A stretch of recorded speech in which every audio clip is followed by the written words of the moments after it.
అందరికి నమస్కారం అండి. అందరు ఇలా ఉన్నారండి. సీఎం చంద్రబాబు మరో సంచలన నిర్ణయం అంటూ వార్త అయితే రావడం జరిగింది అనమాట. ఏంటి ఆ సంచలన నిర్ణయం, ఎవరికి ఆ సంచలన నిర్ణయం అనేది, ఇక ఎందుకోసం తీసుకున్నారు, ఇక దేనిపరమైన వివిధ విషయాలన్నీ కూడా ఈ వీడియోలో వెళ్ళి పూర్తి ఇన్ఫర్మేషన్ అని తెలుసుకుందామండి. ముందు వీడియో చూసిన ప్రతి ఒక్కరు కూడా వీడియోని తప్పకుండా లైక్ చేయండి. చాలామంది వీడియో చూస్తున్నారు కానీ సబ్స్క్రైబ్ అయితే చేసుకోవడం లేదండి. దయచేసి సబ్స్క్రైబ్ చేసుకోండి, సపోర్ట్ చేయండి. తోటి మిత్రులందరూ కూడా వీడియోని షేర్ చేయండి. వివరాలు కనుక వెళ్ళినట్లయితే, ఇక తిరుపతిలో అలిపిరి వద్ద ఏర్పాటు చేసే ముంతాజ్ హోటల్ నిర్మాణానికి ఏపీ ముఖ్యమంత్రి నారా చంద్రబాబు నాయుడు అనుమతి రద్దు చేశారు.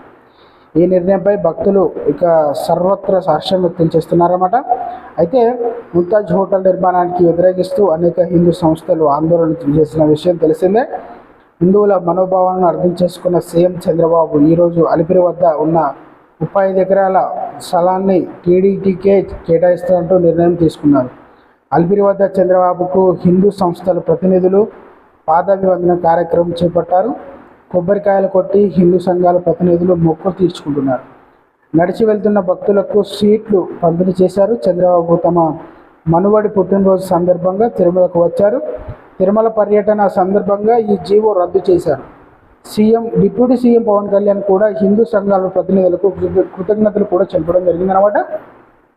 సో ఫ్రెండ్స్, ఇది మంచి అప్డేట్ అండి. ఏంటంటే టీడీపీ వద్ద ఏదైతే ముంతాజ్ హోటల్ నిర్మిస్తున్నారో దాన్ని రద్దు చేయడం జరిగిందనమాట.